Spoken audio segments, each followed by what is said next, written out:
Okay, Erev Tov everyone. Shavua Tov. So, one of the things that we promote in every marriage is communication with your spouse. That's something that some find difficult to do, and it's something that is extremely important. Communication with your wife, or the wife with the husband. Today we're going to talk about where communication with your spouse is not a good thing. Okay?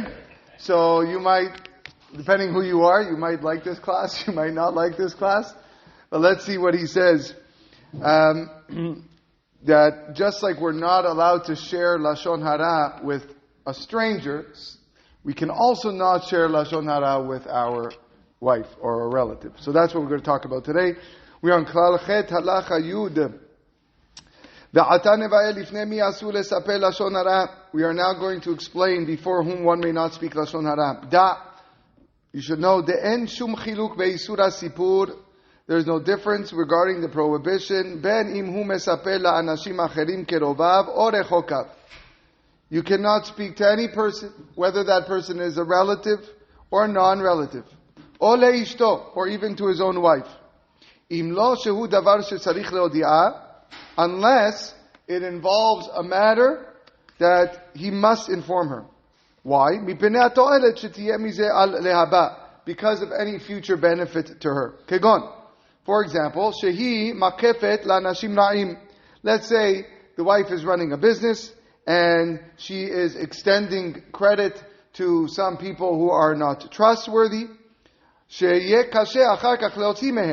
it's going to be difficult for her to collect her payment from these people. So that information would be that would be advantageous to her.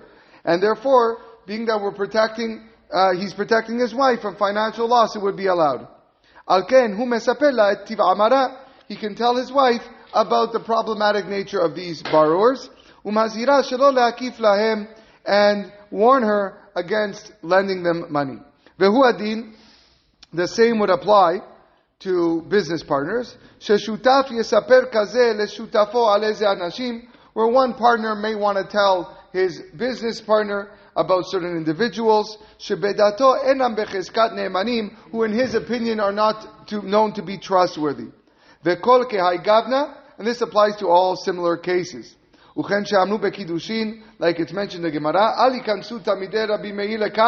Rabbi Yehuda told his students, don't let the disciples of Rabbi Meir enter here, because they are contentious, they might disturb our Torah study.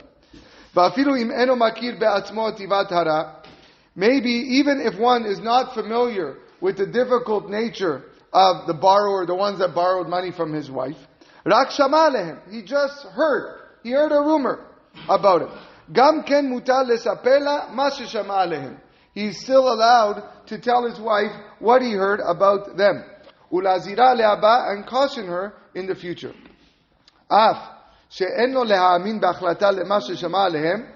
But although it's forbidden for him to believe definitively that he heard about them, he could still consider it and let her know.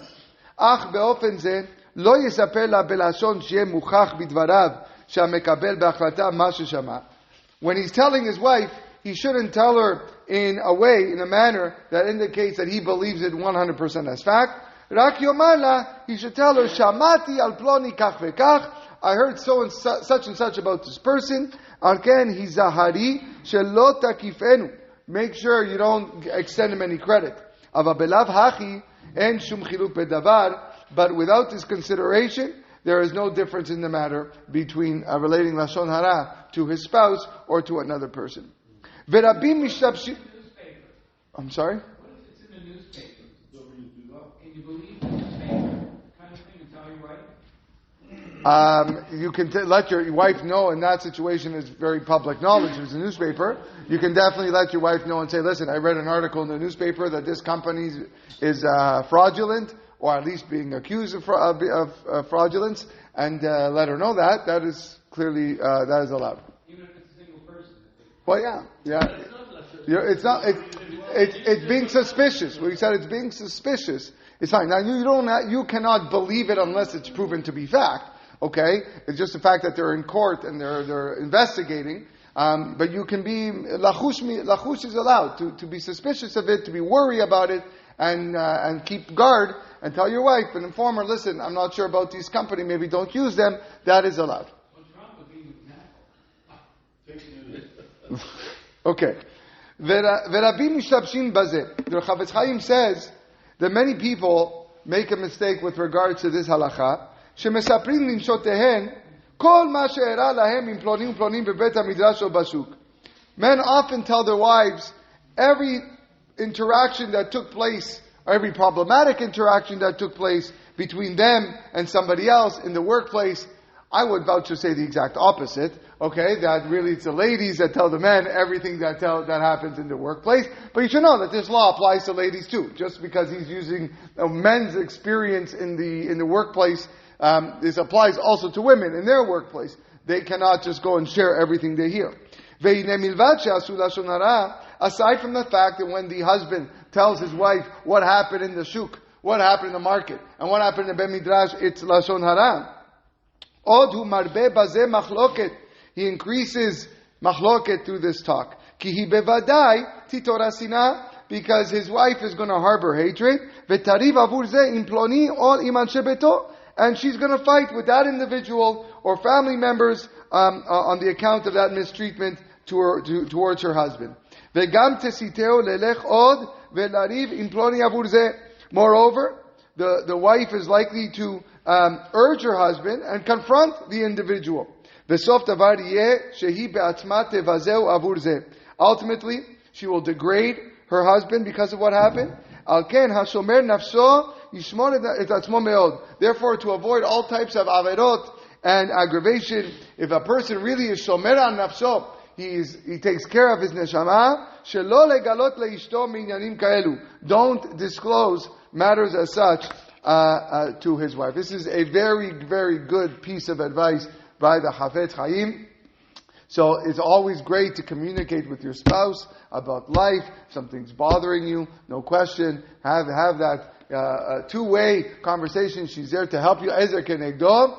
But when it's something that someone did bad to you, or something happened at work, and it's or about somebody, certainly if it's about somebody else, you have to know when to say, you know what, I'm going to keep this to myself and not share it with my wife or the other way around, because it's going to antagonize her. She's going to get upset. She's going to say, no, you got to do this. You got to fight back.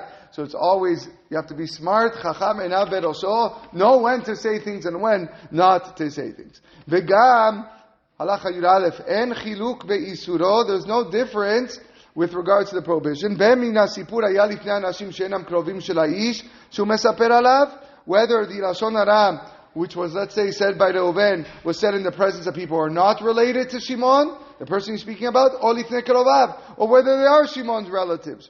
He can't do it. Even if one brother speaks about his brother to their father, gam ken Lashon Hara gemurahi. This is full-fledged Lashon Hara. Even if Reuven's intent is to prompt Shimon's relatives to rebuke him, gam ken asur. It's still forbidden to go and give Shimon's relatives such information. Reuven should first rebuke Shimon privately. And not go release shameful information to Shimon, about Shimon to others. Unless Reuven assesses that his rebuke will not be of any benefit, as mutar. So often this happens. This actually does happen a lot. You know, you have an issue with an action that somebody did, and you don't really know how to approach him. So what do? You go and you tell the brother, because you know the brother or you know the sister. I go, listen, you know I close. I just want to tell you something. Your brother, he did something in shul, he did something in business, he did something like this that wasn't good. Maybe you should speak to him. Da, da, da, da. Wrong. That's Lashon Hara, based on what the Chavetz Chaim is saying over here. Unless you know for sure that your own rebuke won't work, and then this is an alley, this is a way, a method, which we spoke about in the past. For example, of getting a person's Rav involved. okay, that knowing that the Rav can properly criticize and rebuke the person so he can change, beseder. But just dafka to go to the person's relatives because you feel more comfortable going to them and you don't want to go and actually do the rebuke yourself is wrong because they have no idea of what this person did, and now you're bringing it to light. So it's something to consider when it comes when it comes to a person's relatives. And again, these are things that we face all the time because we are all social individuals. We all want to maintain our own self-respect. No one wants to be the enemy. No one wants to be the person that everyone looks down upon. And like, oh, he's the guy that told on you. He's the guy, right? Everyone wants to be everyone's friend. I don't want anyone enemies. It's hard to rebuke. It's not easy to give tochacha. We spoke about this, how it's one of the hardest mitzvot to fulfill is the mitzvah of tochacha. Because I don't want to be the bad guy. Right? No one wants to be the guy in shul to tell someone, shh. Right? No one wants, because you know you're going to get backlash. So what do? You go and you tell the person, your brother, your brother, he doesn't stop talking in shul. Well, you have to tell me about this. Am I praying in a different synagogue? Why are you telling me about my brother doesn't stop talking in shul? Lashon Hara, right? So either you have to find the courage, okay, to approach the person and say, hey, time to stop talking in Bet Knesset, or you go to the Rav, and the Rav will do that because it is the Rav's job, and most people will accept the Rav's rebuke so that he can better his ways. Okay, we'll stop here. B'ezrat Hashem, we'll continue next time.